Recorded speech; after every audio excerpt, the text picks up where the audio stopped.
All right, we are here at the official launch in the Ambassador's residence of Beyond the Threshold, the second Arrivals show. Could you just tell me who you are and what you're exhibiting here? Yes, hi, my name is Ursula O'Connor and I'm exhibiting Senescence. How did this come about for you, Ursula? Is this something that, is art something that you do sort of every evening in your garage, painting away there? Well, in my past I was a print designer for H&M, so now I'm not doing that anymore, but I'm still like really enjoying doing art, making art, being creative, doing some painting. So my piece is a flower and it's all about decay and the beauty of decay and how petals change over time and have beautiful colours as they decay.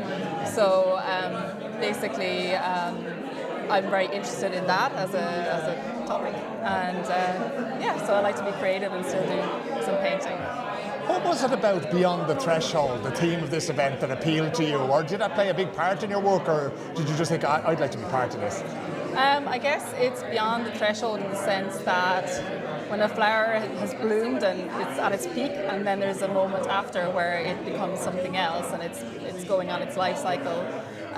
So basically, for me, that's kind of how I see Beyond the Threshold. It's like beyond the threshold of beauty, but there's still a beauty in that. So that's how I would say. When you make art, do you do it based on something like a theme, such as Beyond the Threshold, or is it just something that you go, oh, that's something that interests me? How does the process begin for you? I think for me, I'm always interested in the shape, the colour, the form of flowers, so that's kind of a recurring theme in my work. So then I look at the theme and then I try and adapt it to what I'm already interested in.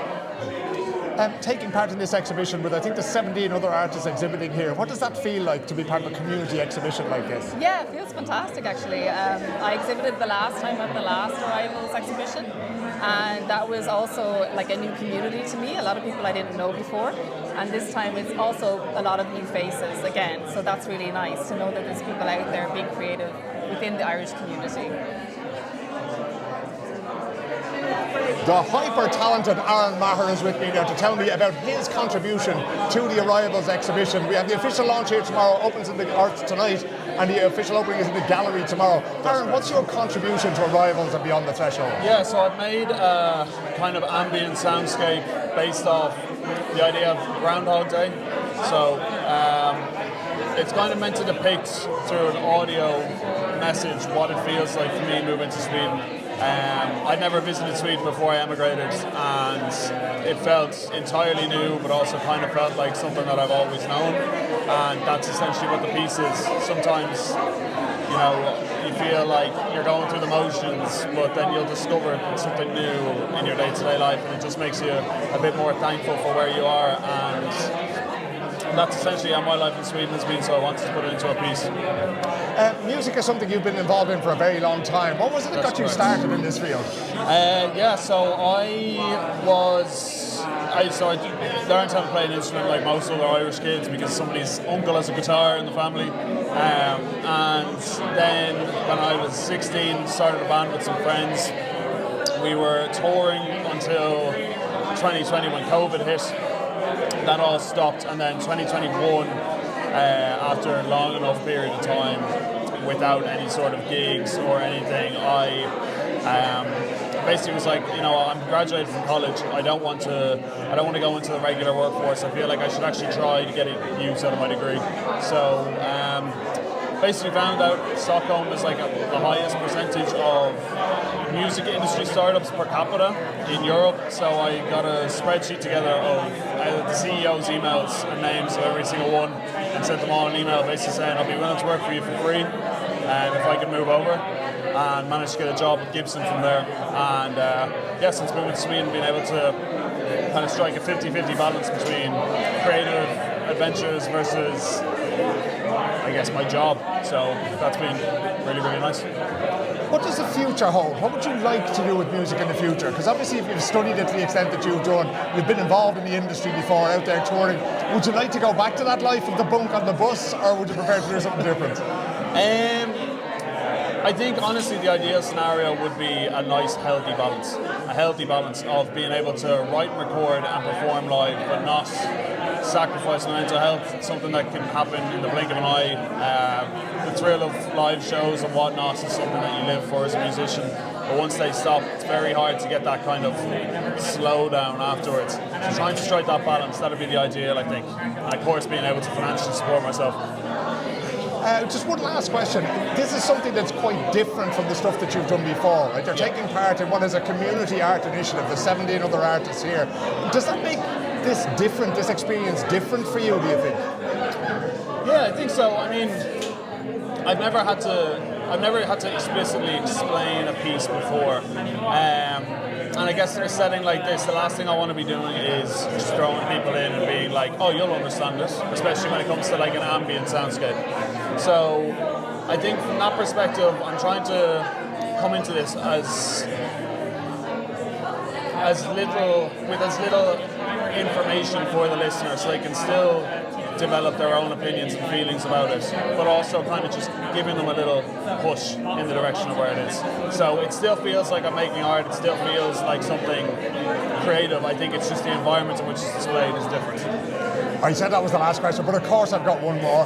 Usually when we get to exhibitions like this, obviously it's a finished work and that kind of thing. Is there anything else that you're working on at the moment? What kind of things you want to be involved in? Yeah, so I'm working on my third album right now. And I'm also working with another expat over here in Stockholm from New Zealand, and we're kind of writing and recording some music right now, which will be more suited to a live stage. So yeah, stay tuned for that. Thanks, God. Billy, we are back again, one of the most experienced Irish artists here at this stage. Tell us what you got in store for us at this new version of Arrivals. Well, going along with the theme, being beyond the threshold, and a lot of what I deal with is psychologically and psychedelically what goes beyond the threshold. So I'm trying to bring that emphasis on what people normally don't tend to see and don't tend to let their minds open to see. And I'm trying to bring some of that to the gallery this time, you know?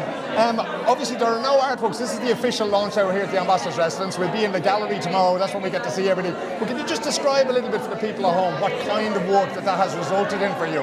Well, you know, like, I have a lot of projects kind of correlating with each other, so I thought this time, compared to last time, I did a lot of larger pieces because that's what I'm used to. I work in murals, like I'm used to entire buildings, but this time I've actually chosen to do a lot of my pieces on dinner mats because they're all made out of corkboard, and that's my main medium. So I just want to bring that emphasis of that I can do smaller as well as larger, and you know, focus more on the details rather than larger pieces. You know.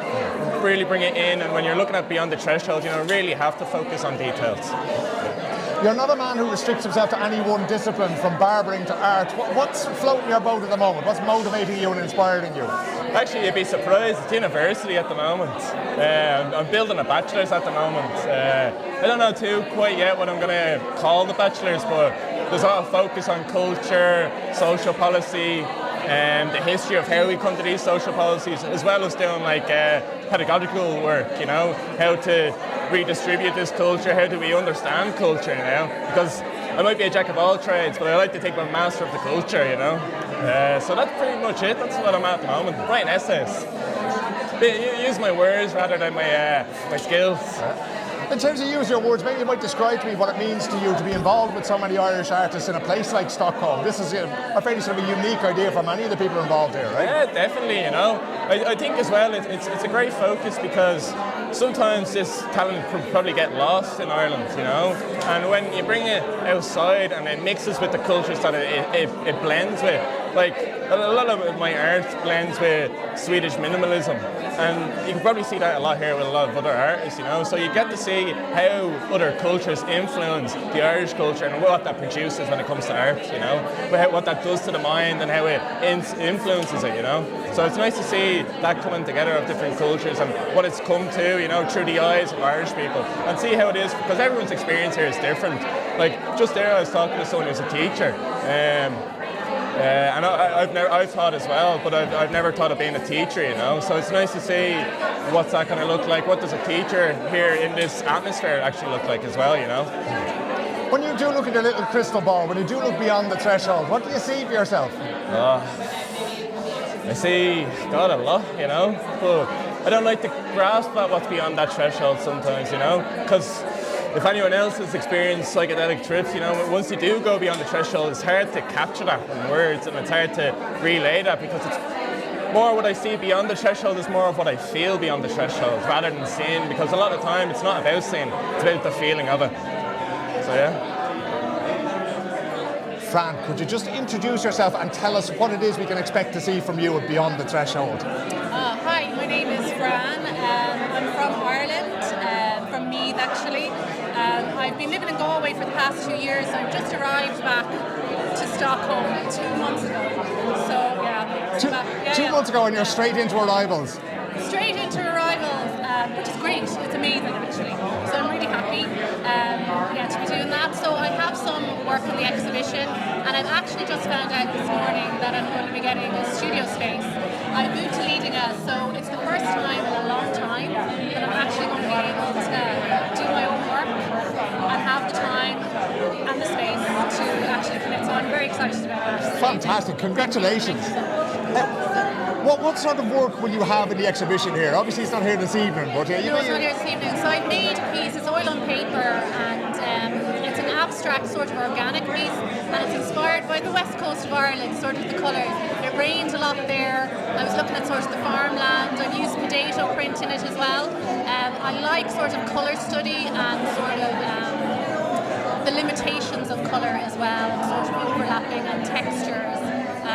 So yeah, that's the kind of work I'm doing. That's what's in the exhibition.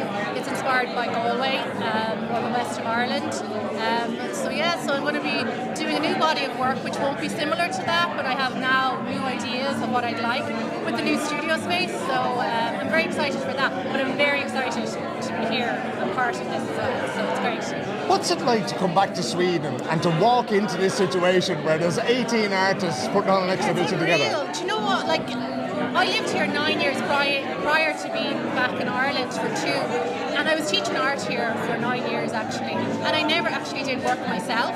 So it's an amazing opportunity to come back. I'm not working at the moment because my kids are in a new school, so I'm taking time to get them settled in, and then I was going to look for work after Christmas.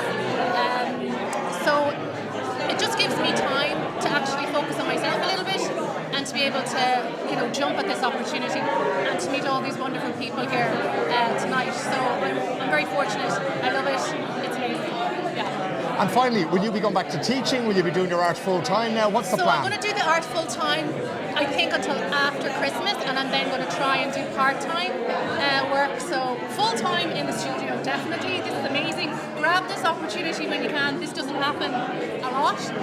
So definitely for a couple of months, and then see how we go after that. But it'll be part-time. Craig, you're taking part in Beyond the Threshold here. We are at the Ambassador's Residence for the official launch. Could you just tell me how you came to be part of this exhibition? It was actually through Tara that I worked with Tara, and she insisted I've done it. I've made quite a few woodwork pieces, and she insisted that I take part of it, which was totally out of my comfort zone, because wood in sculptures, wood in art is not normally anything I normally do. It's normally furniture, fine woodworking type thing. So art was a big difference from what I'm normally used to. Now, we'll get to see the pieces of art when we get to the exhibition itself, right? But could you maybe describe how you interpreted the theme of Beyond the Threshold? I took it through a total woodworking side of it. I see the threshold as like a door, because that's the threshold of a door. So I went through, I'm used to reading my kids like folk tales and stuff from Ireland, so I seen the fairy door as a good symbol to work with. And then being from Northern Ireland, I wanted to, going through the threshold, I wanted to include like the Giant's Causeway in that. So that's why I sort of combined the two. And it wasn't the easiest thing to combine, but I feel like I did a good job, and I'm actually really proud of this piece. It's something that I wasn't used to doing, and I was really happy with it. How much time would you put into a piece for an exhibition like this? It took me a lot longer than I expected. I expected this to be a really, really quick project. I'm used to making like tables and bigger furniture pieces that take like 50 to 60 hours, and I thought this would be like a couple of hours. But when it came down to like the attention to detail, making sure things looked as realistic as possible, and even being like a fairy door type thing, making it more cartoony and stuff, I spent a lot of time. So I think I put maybe 20 or 24 hours into this, like just over a space of 3 weeks.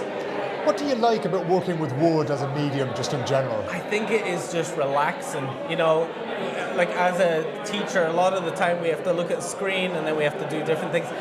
I find it's the most relaxing pastime you can do. It's just something that you know. With art, it's normally a visual piece, whereas a lot of time with woodwork, it's a more functional thing that you can use every day if you're making a spoon or a table or something. So it's something I've enjoyed all my life. The community aspect of Arrivals, of being together with 17 other people who are creating something for an exhibition, what has that experience been like? Is that something that appeals to you? It's been fantastic, actually. Like tonight, especially, you know, getting to meet other people who have such a major passion for their medium of art. You know, from ceramics to painting and sculptures and stuff. It's been really, really good to meet all and talk to different people. I generally haven't found that many other creative people before, so having this event has been fantastic. Is this the start of something beautiful? Do you think you'll be involved in future exhibitions? I would love to do this again.